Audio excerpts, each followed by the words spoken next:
Welcome back to Inside the Philippines. I'm glad you're here because tonight's story isn't the one you're used to hearing on this channel. There's no bar girl in a short skirt.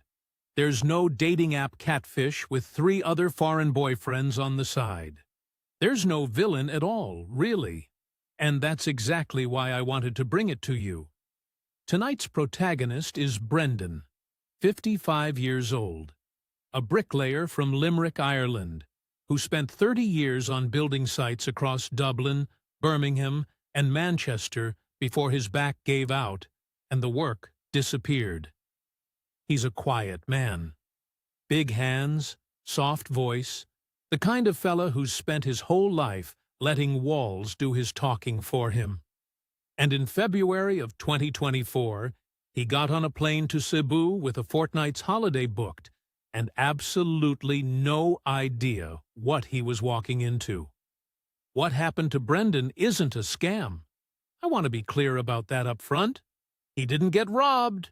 He didn't get blackmailed. He didn't catch anyone cheating. What happened to him is, in some ways, far more painful than that. Because there's no one to be angry at, and no clean ending where the bad guy gets his comeuppance. There's just a quiet bricklayer, a kind woman in a small town outside Cebu City, and a gap between 2 cultures that nobody bothered to point out before he stepped into it. By the time another expat sat him down in a bar in IT Park and said the words that became the title of this video, Brendan had already given away more than he could afford to lose. Not all at once. Brick by brick, you could say. And that's the part of this story that's going to stick with some of you.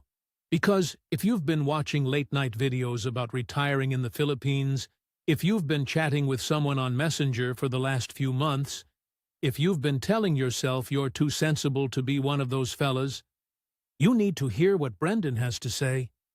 This one's a quiet heartbreak. No fireworks. Just a man learning, very slowly, that love and money mean different things in different countries. Here's his story, in his own words. Right, so, where do I start? Sure, I suppose I start with the back. Because everything that happened because the back went. If I was still on the tools, I'd never have been on a plane to anywhere. I'd be on a job in Birmingham right now, complaining about the weather and the price of a pint. Same as I'd done for 30 years. I left Limerick at 24.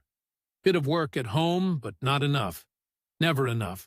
And the lads I knew were all going over to Dublin, or across the water to Birmingham and Manchester. So I went. Bricklayer. My da was a bricklayer. His da was a bricklayer.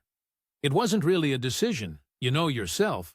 More like a thing that just happened to you if you came from where I came from. 30 years on the tools. 5 in the morning, the alarm goes. Flask of tea, 2 slices of toast, out the door before it's light. On the site by 6:30. Hod up, hod down. Mix, lay, point. Lads taking the piss out of you all day long. The Cork lads slagging the Limerick lads. The Limerick lads slagging the Cork lads. Everyone slagging the English foreman. Stop for a brew at 10, stop for the lunch at 12:30, pack up at 4, pint or 2 on the way home if it was a Friday. That was my life. That was my whole life. I'm not going to pretend it was glamorous, because it wasn't. But there was a thing about it. You'd stand back at the end of a day, and there'd be a wall there. A wall that wasn't there in the morning. And you'd put it there. With your 2 hands. There's not many jobs in this world like that, sure. Never married. People always ask me about that, and I never have a good answer. The trade was the wife, I suppose. She was a jealous one. You're up before the wife on a Saturday to catch the 8 o'clock train to a job in Coventry. You're not exactly meeting many young ones. I had a long thing with a girl from Tipperary in my 30s. But she wanted kids, and I wasn't ready. And by the time I was ready, she'd married a guard. That was that. The back went on a job in Salford. February 2023. Lifting a pallet I shouldn't have been lifting at 53 years of age. Felt something pop. Couldn't straighten up for 2 days. Surgery in May. Physio that summer. Specialist looks at me in the autumn and says, plainly, "Brendan, you'll not lay another course of brick in your life. Find something else." Like it was a brand of biscuit you could pick off a different shelf. I went home to Ennis.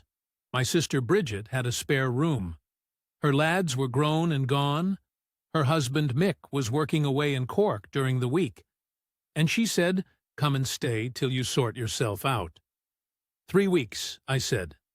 I was there 6 months. I won't bore you with the 6 months. There's nothing to tell, sure. That's the thing about it. You get up at 10:30, because what's the point of getting up at 6? You watch Loose Women on the telly, because what else are you going to watch? You start having a can of Bulmers at 1 in the afternoon, then 12, then 11. Bridget never said a word about it. God love her.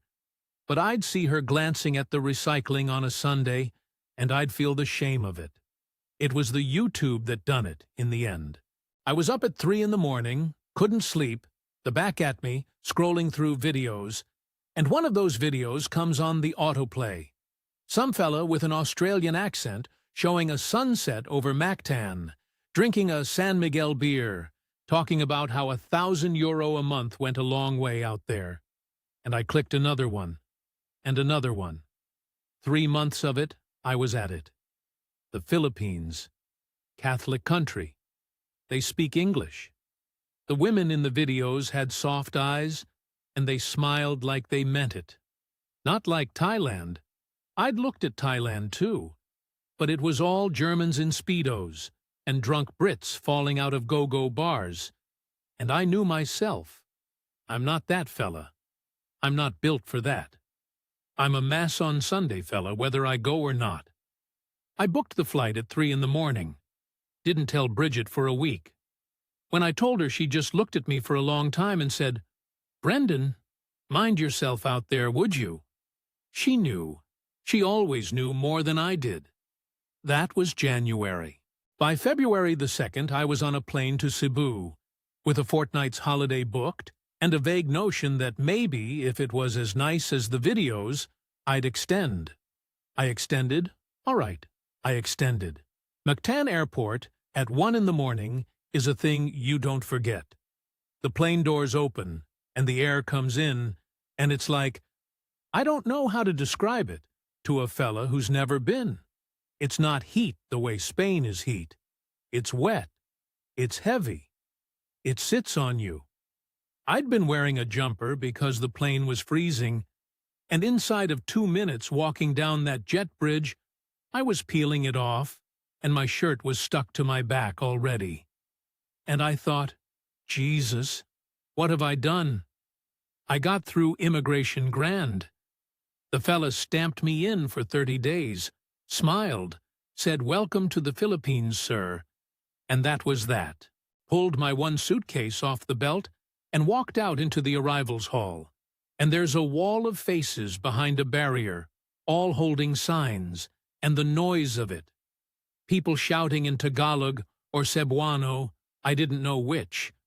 Babies crying. Some old fellow with a karaoke speaker selling, I don't know, SIM cards or something. I'd booked a Grab on the app the way the YouTube fella told me to, and I stood there for 20 minutes trying to find the pickup zone, sweating like a pig, while a string of lads kept asking me, Sir Taxi, special price for you, sir." The hotel was in Mando. Mid-range place, nothing fancy. I'd booked it for 2 weeks because the YouTube fella had said Mandaue was a good base, close enough to Cebu City, but cheaper. And I trusted the YouTube fella because what else did I have? The Grab driver was a quiet young lad called Joseph, who put on country music for me when he heard the accent. Garth Brooks, all the way from the airport to the hotel. Filipinos love the country music, I learned later. Half of them know more Kenny Rogers than I do. First few days, I just walked around in a daze, sure. Heat made me stupid. I'd go out at 10 in the morning and be back in the hotel by 11, lying under the aircon, drinking water out of those big plastic bottles. I didn't know what I was doing. I'd no plan. I'd booked the flight on a feeling, and I was waiting for the feeling to tell me what to do next. Around the third day, I started getting my bearings. Found a little carinderia down the road that did chicken and rice for 90 pesos. That's about €1.50, €1.60 in real money. Found a 7-Eleven for the cans. Found the SM City Cebu Mall, which was an experience and a half.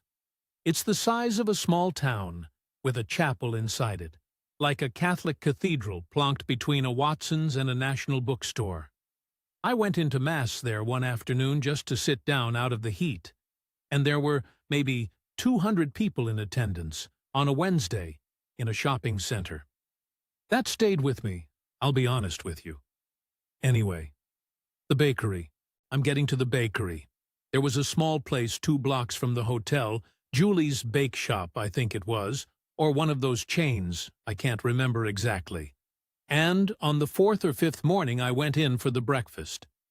Pandesal, which is the little bread roll they have, and a coffee. The girl behind the counter had her hair tied back, and she was reading a paperback book between customers. Didn't look up when I came in. Didn't smile at me.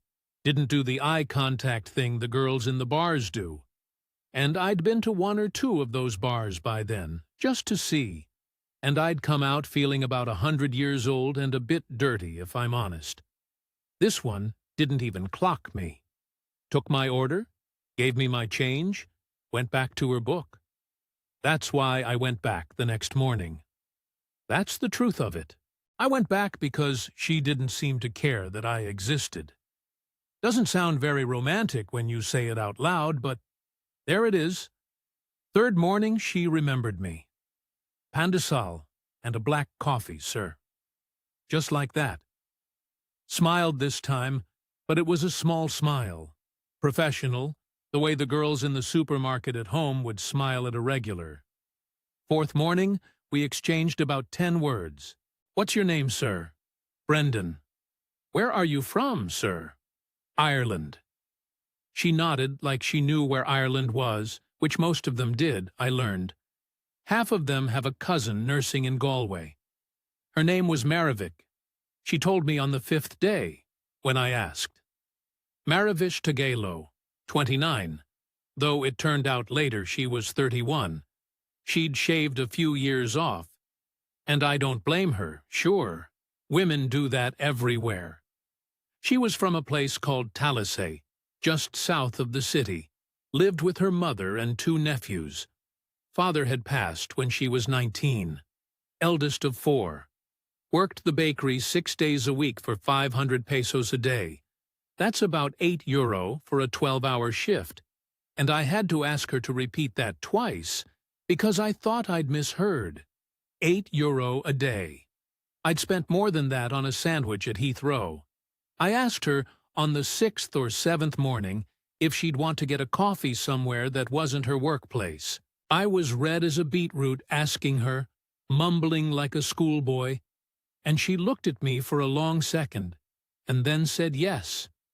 But it would have to be a Sunday, because that was her only day off, and her mother would want to know who I was. Could I write down my name and where I was staying for her mother? That was the phrase. For her mother. Now look, I know how this sounds, sitting here telling you. I know what you're thinking. The mother thing, the writing down your name thing. That's a setup, Brendan. That's the start of the script. That's how it always goes.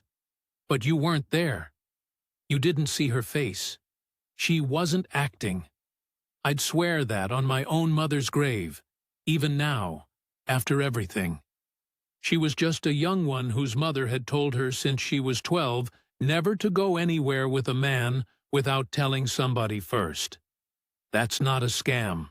That's how half the women in Limerick were brought up too. when I was a young lad. We met on the Sunday at a Jollibee in Mandaue. She wore a yellow blouse and her hair down for the first time. Ordered a chicken joy meal. I had the same, because I didn't know what else to order. We talked for 2 hours about nothing. Her brothers, my work, Ireland, why I'd come.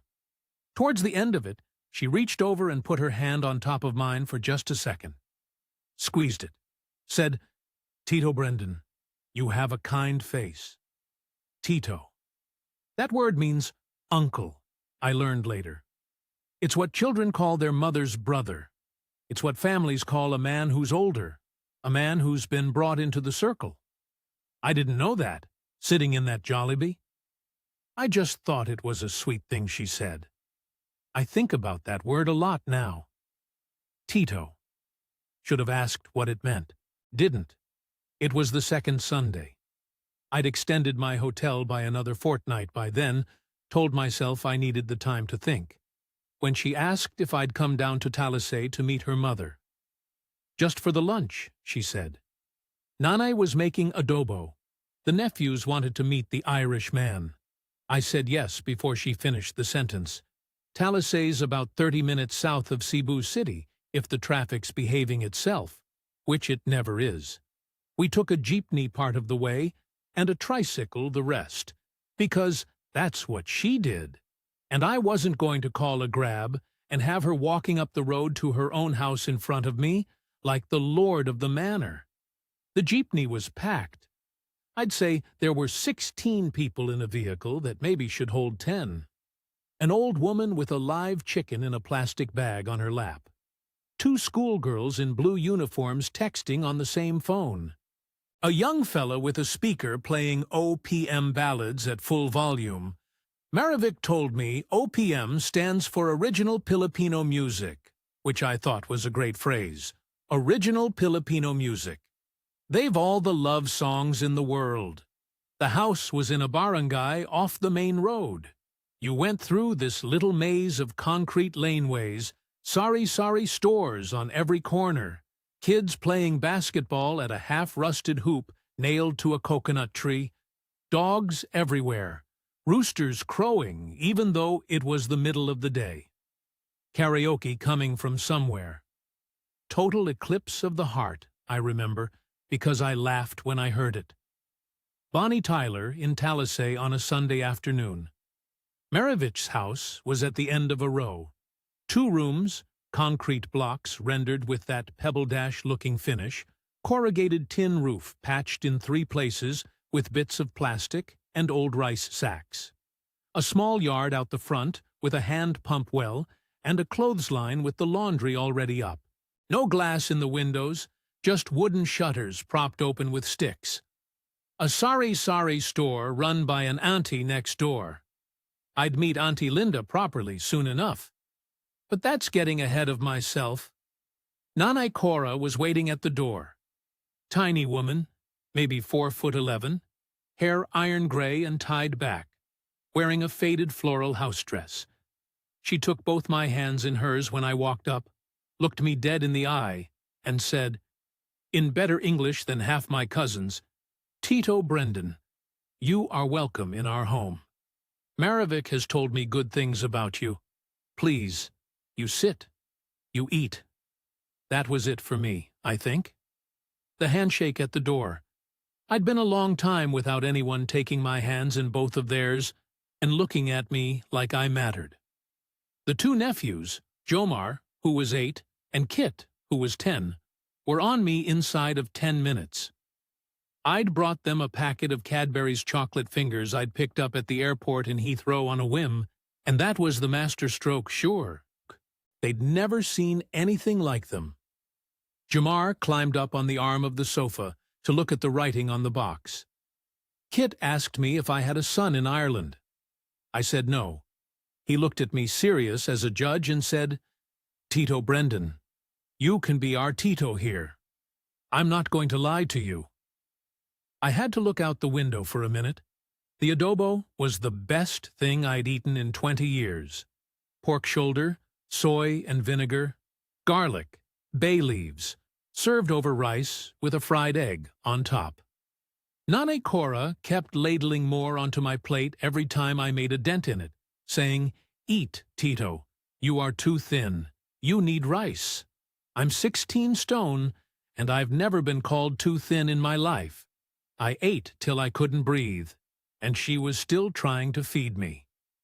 Halfway through the meal, she pressed something into my hand under the table. Wooden rosary. The beads were dark, well worn, smooth from somebody's fingers.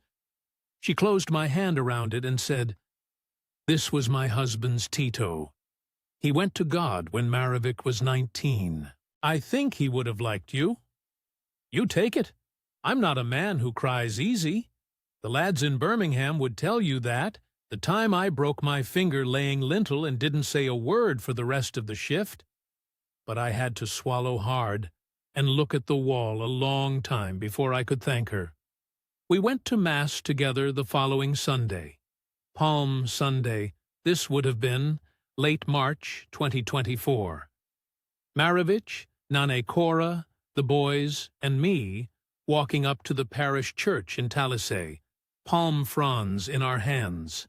The church was packed, standing room only at the back, and the heat in there was something fierce. Sweat running into my eyes. My only good shirt sticking to me. The priest gave the sermon half in English, half in Cebuano, and even though I didn't know the language, I knew the rhythm of it. Same Mass I'd known since I was a child in St. John's Parish in Limerick.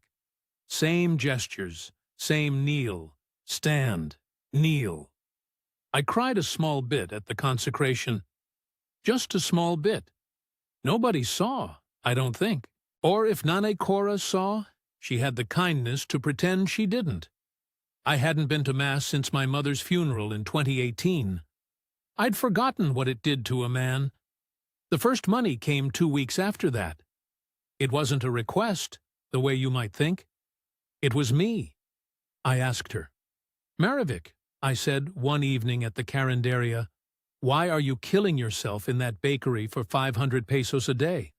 Why don't you just pack it in? Be with me. I'll see you right." She went quiet for a long minute. Then she said, "Tito, are you sure? My mother, the boys, they need the money I bring home. I cannot just stop." I said, "How much do you need a month to keep things going at home? Just so you can be with me proper." She did the maths in her head, lips moving, and said 8,000 pesos. About 130 euro. Less than I used to spend on the lunch in a week back on site. Less than nothing. I gave it to her in cash that night, in an envelope. She held it in both hands and started to cry. Real tears, I'm telling you, the kind that come up from somewhere deep. She said, "No man has ever been kind to me like this, Tito. No man has ever." And she couldn't finish the sentence. I told her, "Don't be silly." "Sure. It's only a small thing." I didn't understand, sitting in that carinderia, what I had just done. I thought I was helping a girl quit a bad job. I thought I was being kind. I had just become the man who paid the bills. Not just hers. The whole house's. Nane Cora's, the boys', the auntie next door's by extension, because the rice came from the same pot. I didn't know any of that. I just knew I'd made her cry the good way, and I'd be welcome at that table for as long as I wanted to sit at it. And God forgive me, that felt like everything. The phone went at 2:20 on a Tuesday morning in May. I remember that exactly because I'd been asleep maybe an hour, and the aircon in the hotel was on the blink, and I'd been lying there in my pants, sweating into the sheet, thinking about whether I should just buy a small fan. It was Maravic. She was crying so hard I couldn't make out the first 3 things she said. I sat up in the bed and tried to get her to slow down.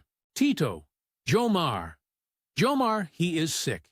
He is in the hospital, the dengue. They say maybe he is dying. They want 45,000 pesos for the deposit. And we don't have Mama is crying. Please, please, can you come? I was in a grab inside 10 minutes. Pulled on a pair of shorts and a t-shirt I'd worn the day before, didn't even brush the teeth. The driver looked at me, wild-haired, no shoes, just flip-flops, and didn't ask any questions. Vicente Soto Memorial, please. Fast as you can. It's a public hospital. Vicente Soto. Big concrete place down on B. Rodriguez Street. I'd never been in a Filipino hospital before that night, and I'll tell you, it's not Limerick Regional. The corridors were crammed. Families sleeping on the floor on cardboard mats. A woman feeding a baby in a plastic chair. The smell of disinfectant and something underneath it I didn't want to think about. The fluorescent lights buzzing. I found them in a ward up on the second floor. 6 beds, no curtains between them, the windows open with no screens. Jomar was in the bed by the wall.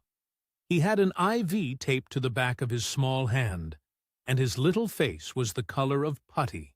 And he looked at me when I came in and gave me this weak little smile, like I was the cavalry come over the hill. And Jesus, that smile. Maravic was crying. Nanay Cora was praying the rosary on the wooden one she'd given me, which I'd given back so she could pray with it. There was a fella in scrubs at the nurse's station who told me, "Polite enough, sir. The deposit is 45,000 pesos. Without it, we cannot continue the platelet treatment. We have a counter on the ground floor. You can pay there, Gcash, card, cash. It's all the same." I went down to the counter and tapped my Revolut card.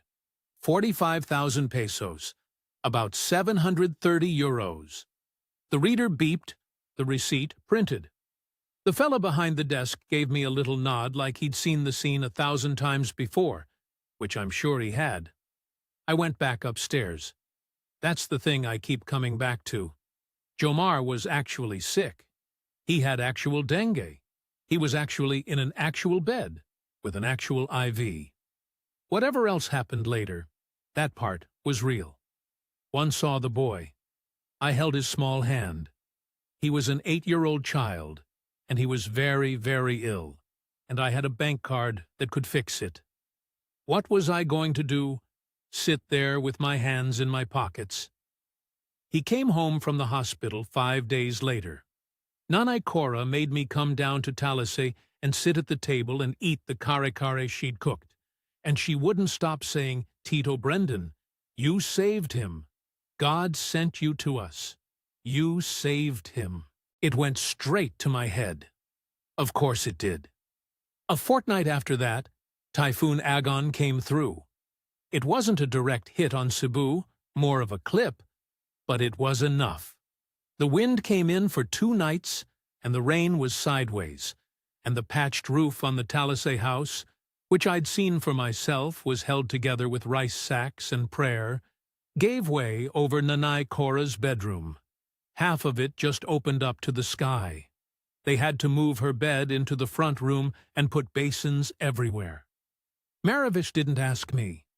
I want that on the record. She did not ask. She rang me to tell me they were all fine. The boys were fine. The cousins from up the road were over helping with the tarpaulins, and they'd manage. It was the cousin Tito boy, older fella, ran a small motorbike repair place, who said it on the 3rd day, in passing, when I was over there helping shift wet furniture. "Kuya," he said, "maybe over the next year, year and a half, we can fix it slowly, eh? Piece by piece. Get it done." I went back to the hotel that night and didn't sleep. Lay there staring at the ceiling, and what I was seeing was that small woman, that tiny woman who'd taken my hands and put her dead husband's rosary in my palm, sleeping in her front room with a pail catching the drip from the ceiling. And I'd been a bricklayer for 30 years. I knew exactly what that roof needed. I could cost it out in my head before the sun came up. New trusses, galvanized steel sheets, proper guttering, Redo that scabby bathroom while you're at it because the wall there's gone. In the morning I went down to Talisay with a notebook. I priced the materials at a place in Talisay called City Hardware, and I got a recommendation for a local mason from Tito Boy. Fella called Joel, ran a small crew, 3 lads under him. I sat with Joel under a mango tree drinking instant coffee, and we talked it through, mason to mason. He didn't know what I was at first.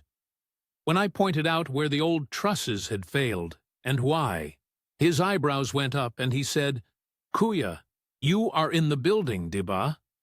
I told him about the 30 years.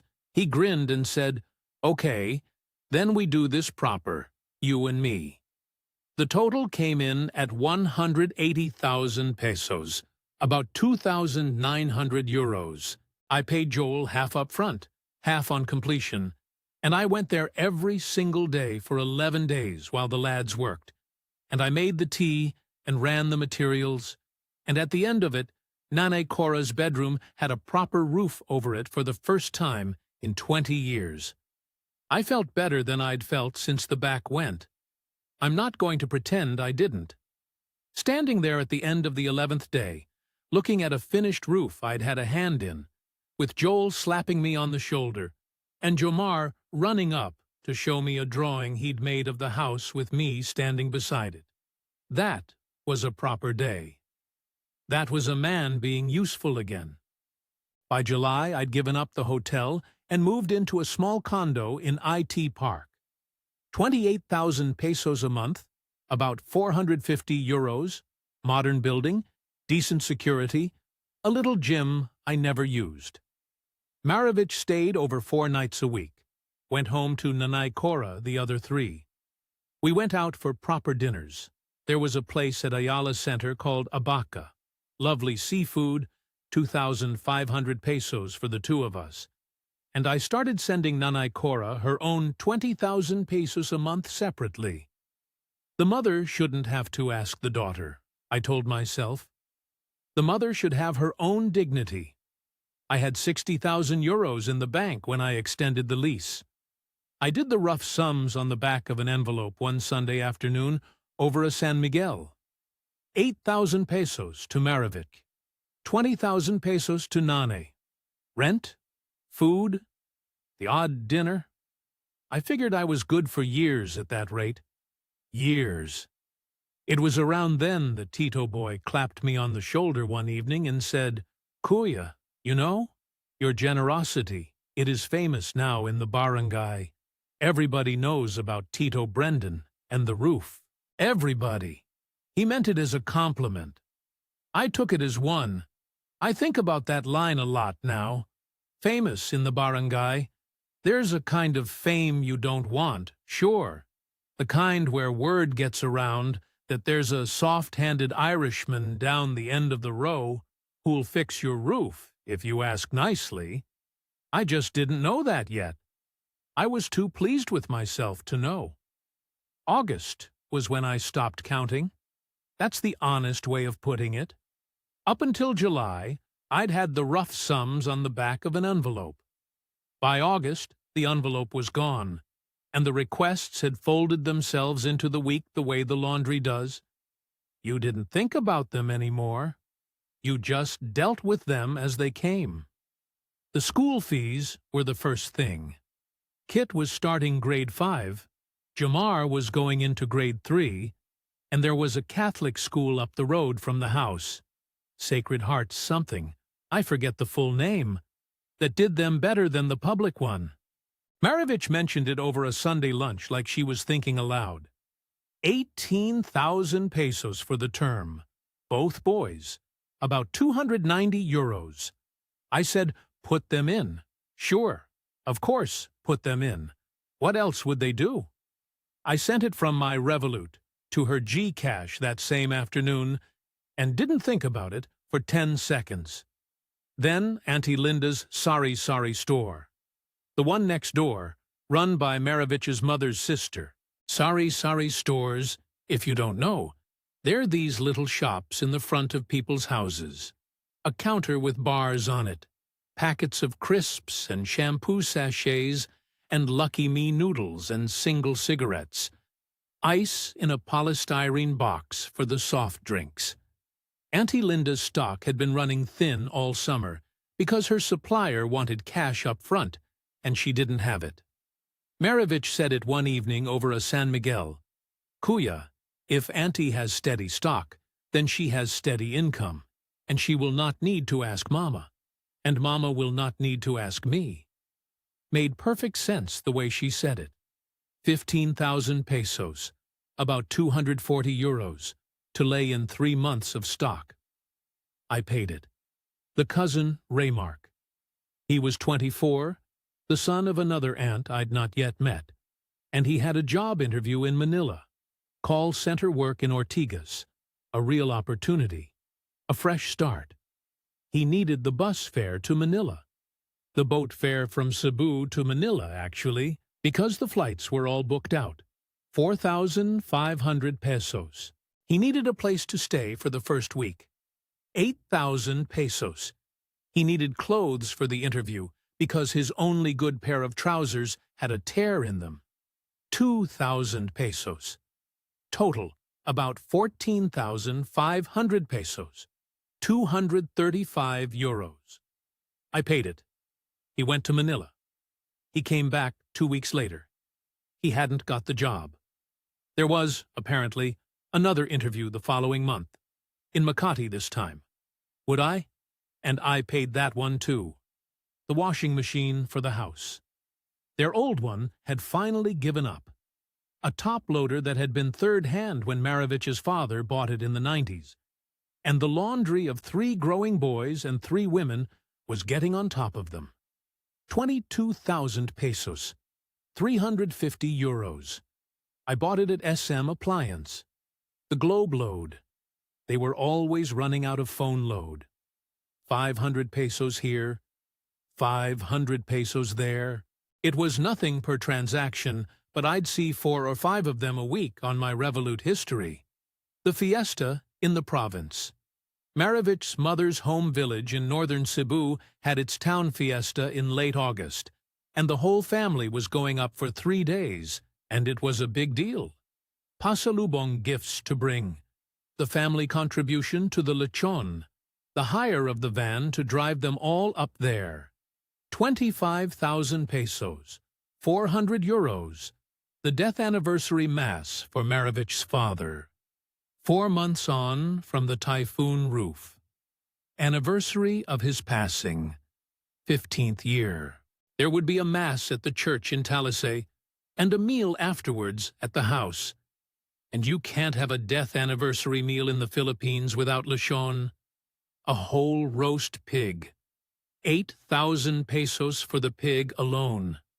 Plus the rice, the noodles, the cake, the drinks for 40-odd relatives. Came in around 18,000 pesos all in. 290 euros. I'm reading these numbers off now, and they sound... Christ, they sound bad. They didn't sound bad at the time. They came one at a time. 18,000 pesos here. 22,000 pesos there. 4,500 pesos for a bus fare. None of them on their own would make you blink. I could spend 22,000 pesos on a washing machine for a small woman who'd had her own break for 20 years and feel I'd done a decent thing on a Tuesday morning. It was only when you stood back from the wall, sure, that you could see what you'd built. By the start of September, I was sending or paying out about 90,000 pesos a month, give or take. Roughly 1,450 euros. That was on top of my 28,000 peso condo, on top of my own food and beer and grabs and the odd dinner at Abaca or wherever Maravic fancied. Call it 2,200 euros a month all in. I'd been in the country 7 months. I had my Irish state pension supplements coming in, but I'm not at full state age yet. And the union pension was only kicking in at 900 euros a month. The rest of it was eating my savings. I'd never made a spreadsheet in my life. A bricklayer doesn't budget the year. A bricklayer thinks in week's wages. End of the week, the money goes in. The bills come out. What's left is what's left. And if it's tight, you pick up a Saturday job. That's how I'd lived for 30 years. I had no muscle for any of this. Then there was the brother. It was a Wednesday evening at the condo. We'd had Mang Inasal, the chicken places, you know the ones, with the unlimited rice, and Maravic was sat cross-legged on the sofa, scrolling Facebook. And she said, casual as anything, Kuya, my brother Edwin, he is coming home next month. From Bohol. He has been away. I hadn't known there was a brother. I said, oh, away where? She didn't look up from the phone. He was in CIW, she said. Cebu Provincial. Just a small thing, Kuya. Drugs. But he is changed now. He found God in there. The chaplain wrote a letter for the parole. I just sort of sat there. There were other Cebu jails I knew the name of, and I knew Bohol had its own. I knew CIW was one for women, actually, even at the time, but I didn't say anything. I think she meant CPDRC, or maybe she just got the letters wrong. The point was, prison, drugs, brother, coming home. I should have asked more. The 30-year-old me, the lad on the Birmingham sites, would have asked more. He'd have wanted to know what kind of drugs, and how long, and what was the family situation now, and was there a wife, kids, debts? The 55-year-old me at the condo just said, oh, right. Well, every family has its black sheep. The lad's on my own father's side in Limerick. God knows. 2 cousins of mine had done time in Cork prison in the 90s. It happens. She looked up at me then, and her eyes were a bit wet, and she said, Kuya, thank you for not being angry. He will need help when he comes out. Just a little. To get on his feet. I said, sure, of course. We'll see what's needed. It was that same week the bank app pinged. I was on the toilet. I'm sorry, but that's where it happened. I was sitting on the toilet at 10:30 at night, scrolling on the phone, and the AIB notification came through. Account balance update. 24,800 euros. I'd had 60,000 euros sitting there in July. I'd burned through 35,000 euros in 2 months without seeing it, without keeping count. The roof, the hospital, the school fees, the fiesta, the washing machine, Auntie Linda's stock, the cousins' bus fares, my own rent, my own dinners, 180,000 pesos here, 45,000 pesos there, 90,000 pesos a month bleeding out and out and out. I sat on the toilet for a long time. Then I went out to the kitchen and opened a San Miguel and stood at the sliding door looking out at the lights of IT Park, the office building still half lit at 11 o'clock at night, the basketball court down below where the lads were still playing under the floodlights. And I said to myself out loud, I actually said this out loud, into an empty condo, Brendan, you need to have a serious conversation with that girl this week. I didn't have it that week. Or the week after. Bridget messaged me from Ennis on the Sunday. Just a short one. Brendan, are you home for Christmas? Mick's brother is back from Australia for a fortnight. Would be lovely to have everyone round. Let us know. I read it 3 times and put the phone face down on the counter. I didn't know what to type. It was a Tuesday in the 2nd week of October when I walked into the walkabout. I want to be clear, I hadn't been planning it. I'd spent 8 months in Cebu by then, keeping clear of the expat scene on purpose. One had seen them in the Ayala food court, the red-faced fellas in their 60s with the cheap polo shirts and the much younger Filipinas, complaining loudly about the aircon or the price of a steak. I'd think, that's not me. I'm not that. I've a girlfriend who goes to Mass. I've a family I have Sunday lunch with. I'm different. Pride, sure. The deadliest of the 7. my mother used to say. That Tuesday, I just couldn't face the Talisay run. Maravic had asked me down for the dinner because Auntie Linda's husband, Tito Reggie, was over from Bohol and wanted to meet the famous Tito Brendan. I knew what that meeting would be. I'd be charmed. I'd be poured a tandway. I'd be told, around the second drink, that Tito Reggie's wee niece Princess needed money for her enrollment at a college in Tagbilaran, and would Tito Brendan be a blessing? I rang Maravic and said I had a bit of a head. I'd come down Friday instead. She was disappointed, but she didn't push. That was the thing about her. She never pushed. The push was always somebody else, and that was the genius of it, even though I don't think anybody planned it that way. I walked the 4 blocks from the condo over to the Walkabout. It's an Australian-themed bar in IT Park, fake corrugated iron on the ceiling, schooner glasses, NRL on the telly, even though half the lads in there couldn't have named 2 clubs. I sat at the corner of the bar and ordered a San Miguel and a steak sandwich. Trev was on the next stool, but one. Geordie accent thick as treacle. 60s, leather face, white hair shaved tight, wedding ring. He had a folder of paperwork in front of him and was making notes in a biro. And we got chatting because he asked the barman for HP sauce, and I laughed and said, "You'll not find HP sauce in IT Park, mate." And he said, "Son, I've found HP sauce in worse places than this." And that was that. He was a diver. Ran a small dive shop in Moalboal, about 3 hours south of Cebu City. Good wreck diving down there. 12 years in the Philippines. Married to a woman called Imelda from Negros. 2 grown stepchildren, both at university now. He'd come up to the city to renew some paperwork at the BI office. We talked about nothing for a while. The football. The price of San Miguel compared to 10 years ago. The state of the roads in the south. Then he asked me how long I'd been over, and I said 8 months. And he raised an eyebrow and said, "Oh, just visiting," or I said the word girlfriend, and he gave me this small, careful smile.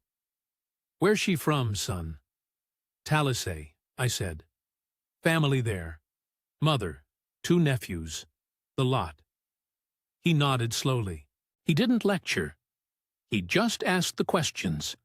And he asked them the way a doctor asks a patient where it hurts, soft and methodical, like he already knew where they were going to land. "How long have you 2 been together? Where do you live? In the condo, or with her? The mother, does she live with you, or in her own place? Are you sending her 20,000 pesos a month, or is it more? The roof, that was you, was it? The cousin, the one going for interviews in Manila. Has he got the job yet? The brother." He'd not asked about a brother. I'd mentioned it without meaning to. He clocked it. He said, "The brother." "From where, Bohol? What was he in for? And have you been asked yet, son?" I answered every question honest. I'd been carrying it around long enough. I watched his face the whole time. He was very good. He kept it neutral until about the 3rd or 4th question, and then something started to go in him. Not anger. Something like, I want to say grief, but that's a big word. Something close to it. When I'd finished, he didn't say anything for a long minute. He took a slow drink of his beer. He looked at the NRL on the telly. Then he said it. "Brendan, mate." He said it. Quiet. "This is the worst I've seen it since living in the Philippines." I started to push back, the way you would. "Trev, sure, it's not." And he just held up his hand, polite, said, "Listen to me a minute, son." He said the thing nobody had said to me yet. He said, "Mate, here's what nobody tells you fellas, and what nobody tells the girls either. Most of these girls aren't scamming you. That's the part that breaks people. If she was a scammer, it'd be easy. You'd see it. You'd leave, you'd come into a place like this and have a few pints, and call yourself an Egypt, and go on with your life. The ones that destroy you are the ones who genuinely love you, because they've grown up watching their aunties and their cousins land foreigners and put 4 kids through college and build a house in the province. That's marriage to them. That's love. The husband provides for the family, not just the wife. The whole bloody family. Cousins, nephews, the auntie's husband's nephew, the lot. He said, "You've fixed the roof, son. You've paid the hospital. You've put the kids in the Catholic school. You're sending the mother her own envelope. You're famous in the barangay, yes? Somebody said that to you?" I nodded. He said, "Mate, you're 3 rungs down a ladder you can't climb back up. The brother coming home with no job, the auntie's stock, the cousin's interviews, that's just the next 20 years. There's no version of this where you stop and you stay. The minute you stop, you don't love them anymore. That's how it reads to her. That's how it reads to all of them. And there's no malice in it. That's the worst part." He drank his beer. He looked at me. He said, "I'm not telling you to do anything. I'm telling you what you're in." I went home to the condo about 10. Didn't get a grab. Walked. The streets were still hot. The smell of grilled I saw from the carts at the corner of West Gyeonsan. The lads at the basketball court still playing. Somebody karaokeing My Way 2 streets over.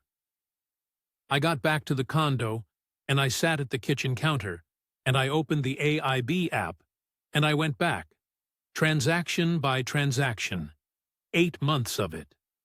I added it up by hand on the back of a Mercury drug receipt. 38,000 euros, give or take. I sat on the edge of the bed for a very long time. I didn't cry. I didn't drink. I just sat. The next afternoon, I asked Maravic to meet me at the Starbucks, at the 3rd level of Ayala Center. She thought we were going to talk about Christmas. She wore a white blouse, and her hair tied back the way she had it the day we'd met at the bakery. I didn't accuse her. I didn't shout. I'd worked out on the walk over that there was no version of this where I shouted that wasn't a kind of cowardice. I bought us 2 coffees, and I sat down opposite her and I slid the AIB statement across the table. I'd printed it at a print shop on the way. And I said, "Maravic, this is the 8 months. 38,000 euros. I have 22,000 euros left in the world. I cannot do this anymore. I am not blaming you. I am telling you the number." She looked at the page. Her lips moved. I think she was converting in her head. She started to cry. Not loud, just tears falling on the page, smudging the print. She said, and I will never forget the way she said it, kindly, like she was explaining something to a child. "Kuya, I thought you understood. A man who loves a woman, he takes care of her family. That is what love is in our country. If you cannot, it means you do not love us." She wasn't lying. That's the worst part. That's still the worst part now. Sitting here. I walked out of Ayala Center into the 4 o'clock heat of Cebu City in October, and I genuinely could not feel my legs. I walked for about an hour. Past the Sacred Heart Parish, past the IT Park gate, past a man selling balut from a bucket on a corner. I ended up in a small carinderia somewhere in Lahug, eating a bowl of something one don't remember, and I rang Bridget at home in Ennis from the table. She picked up on the 3rd ring. I said, "Bridget, I'm going to come home. Soon as I can sort it." She didn't say I told you so. She said, "All right, Brendan. You come home, sure. Mick'll collect you at Shannon. Just tell us the day." I cried into the bowl. The carinderia woman pretended she didn't see. I'd never felt so relieved and so stupid in the one breath in all my life. I booked the flight that night. Cebu to Doha to Dublin, the 8th of November, one way. Then I went down to Talisay the next morning to do the thing properly. I'd thought about it half the night. There were two ways to leave a family in the Philippines. One was the way half the fellas on the YouTube videos do it. Block the number, change the SIM, fly out at 3 in the morning, never look back. The other was the harder way. I picked the harder way because of Nanay Cora mostly. She'd put her dead husband's rosary in my hand. I couldn't disappear on a woman who'd done that. I went down on a Saturday. Maravic met me at the gate. She'd been crying. You could see it. The boys were at school. Nanay Cora was in the back making coffee. And when I came in, she didn't say anything, just put a mug in front of me and sat down across the table with her hands folded. I told them I was going home. I told them I couldn't keep up what we were doing. I wasn't going to pretend it was a temporary thing. I said, Nanay, I'm 55, I've a back that's gone, I've a pension that's not even mine yet for years, and I'm not the man I made myself out to be. I'm sorry for that. That's on me, not on you. Nanay Cora nodded the whole time. She didn't argue. She didn't ask me for anything. I'd put together what I could before I came down. I paid the rent on the house 2 months forward, 14,000 pesos, direct to the landlord on GCash, so it couldn't go anywhere else. I paid the boys' school fees through the end of the term, 18,000 pesos. I gave Maravic 30,000 pesos in cash, about 480 euros, in an envelope, and I said, Maravic, this is the last one, but I want you to have it. Don't argue with me. Take it.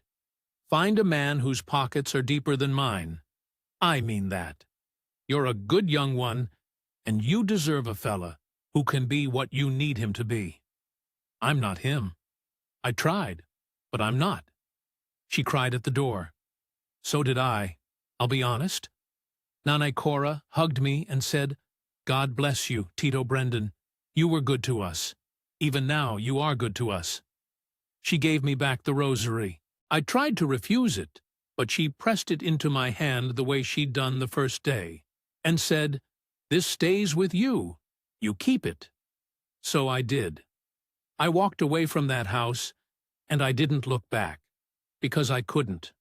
I'd have folded if I had. The flight on the 8th of November was about 30 hours, all in. Cebu to Doha was 8, then a 4-hour layover, then Doha to Dublin was 7.5. I drank 1 beer at the airport in Cebu and water for the rest of it. I watched 2 Liam Neeson films I'd already seen. I tried to sleep and didn't. I cried at one point somewhere over Saudi Arabia, the lights down low, the cabin all snoring around me. Just a quiet bit of crying for a few minutes, and then I was all right. Mick collected me at Shannon. Bridget had sent him because she said she'd cry too much if she came herself. He didn't say much in the car, Mick. He's a Cork man. The Cork men don't talk unless they have to. He just clapped me on the shoulder at the arrivals barrier and said, All right, Brendan, and put my 1 bag in the boot, and drove me home to Ennis with the heat on full because I was shivering in a T-shirt in the Irish November. Bridget had a stew on. She put a bowl of it in front of me and didn't ask a single question. She just sat across the table and let me eat. That winter was hard. I won't lie to you. The first 6 weeks I slept 12 hours a night and woke up exhausted. I had my 22,000 euros in the AIB account and the union pension at 900 euros a month. And that was that. I was lucky in one way. I'd never owned a house, so I'd nothing to have lost. I'd just been renting in Birmingham for years before the back went. The drinking thing that I had to face. I'd been at it again on the way home, in the condo by myself, that last fortnight. I took the Pioneer pin out of my mother's old jewelry box at Bridget's and I pinned it on the inside of my jacket. I'm not saying I'm a saint. I'm saying I made a decision, and I stuck to it, the way I'd stuck to a wall when I had to. 3 weeks at a time, then 6, then I stopped counting. It's been over a year now. I started walking. Out the back lane in Ennis, down by the inch, half an hour at first, then an hour. Then I started swimming at the leisure center at Lees Road, twice a week. Slow lengths because of the back, but lengths nonetheless. The young one at the front desk knew me by name after a month. That's a kind of medicine you can't buy. In February of 2025, 3 months after I got home, I got a part-time job at McNamara's Builders Merchants out on the Tula Road. Behind the counter, advising young lads on materials, the fellow who hired me, Pat McNamara, he'd known my da years ago in the trade. He said, "Brendan, I can't have you on the tools, but I can have you on the stool, and I'll pay you a fair wage. 20 hours a week, 13 euros an hour. It's not much. It's enough." I sit on a stool behind the counter at McNamara's 3 days a week now. The smell of cement dust comes in off the yard every time the door opens.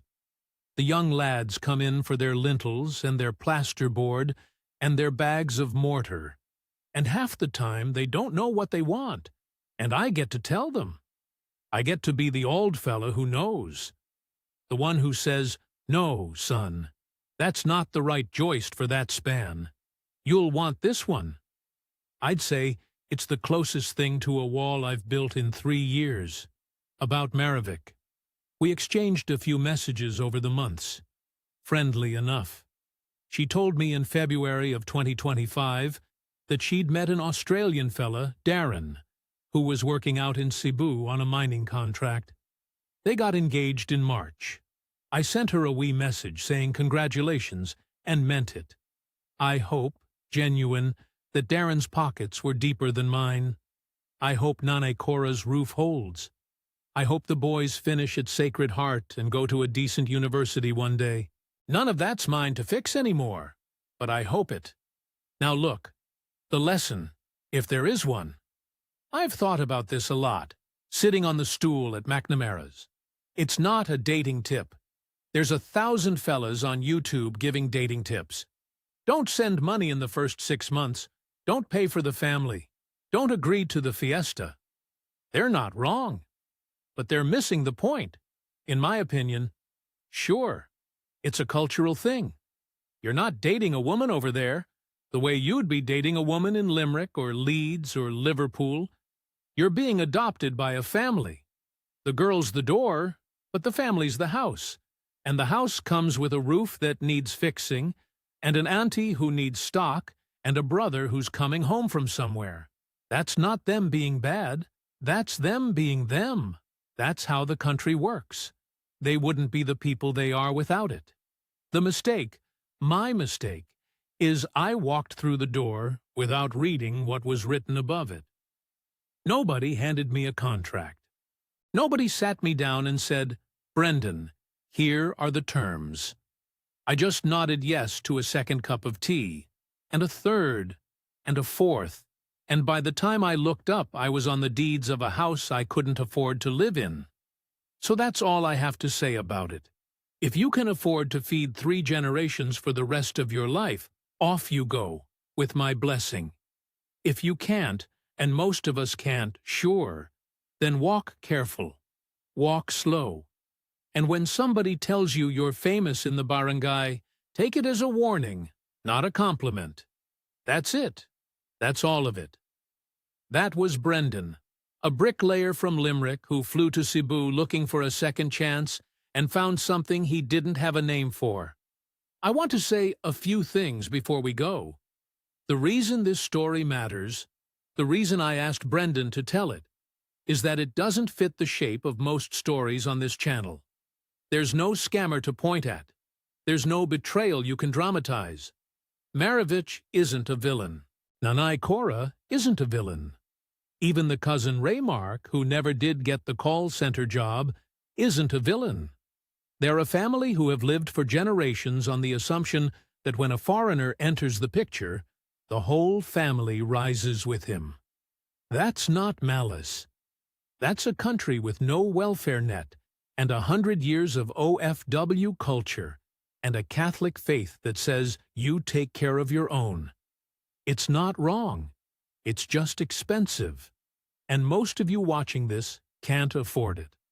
I'm sorry to be plain about that. Most of you can't. If you've been chatting to a kind woman on Messenger every morning, if you've been telling yourself you're different from the lads in the videos, if you've got a flight tab open on the laptop right now, pause. Read the room. Ask yourself the question Trev asked Brendan. Have you been told yet about the brother? Have you been told yet about the roof? Have you been told yet about the cousin? Because they're coming, not because you're being conned. Because that's what family means in the place you're walking into. Brendan got out with 22,000 euros, and his back, and his sister, and a part-time job on a stool at a builder's merchant's in Ennis. He's one of the lucky ones. A lot of fellas in his position end up with nothing, and a lot of them can't go home, because home is gone too.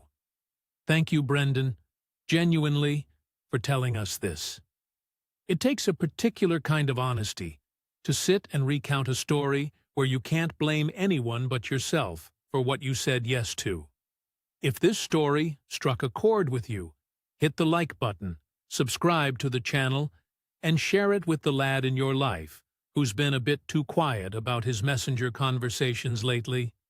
If you've got a story of your own, drop it in the comments. We read them, and a lot of our episodes start there. Stay safe out there, lads. Be kind to yourselves and the people you love. And we'll see you next time, inside the Philippines.